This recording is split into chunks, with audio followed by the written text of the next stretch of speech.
Hello po. Sorry, apparently nag-restart po kami. No choice po pero we're going through. Ha? So apparently, nanguhula lang kami pero sa set aside, dapat hindi siya maging solid dito. Then maglalagay ng graham. Kailangan pa namin sa lalagyan, ilalagay yung graham dun sa mainit na yun, ng tubig. Then ilalagay ito.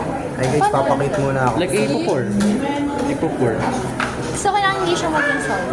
Oo, hindi siya maging solid. Like, yung ginagawa namin, Jermaine, constantly hot water. So, kailangan, saan ba si Jerry? pag may hot water na kayo, ilalagay niyo ito. Tapos, ilalagay niyo ito. Tapos, magsaset. Tsaka siya, isaset. I think Tama nga yung so. naisip. Hindi ko. Oh my God. Kinuha ni Sarah. Naku bro. Ayan, basta nagbinan mo na. Bunteng.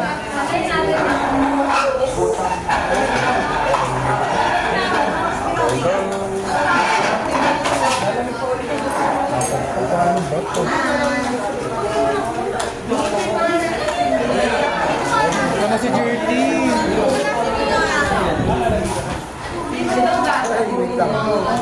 Paano ba?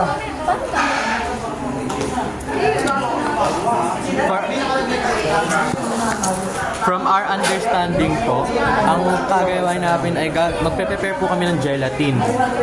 Next step is magpe-prepare kami ng graham dito sa isang pot, quote-unquote pot.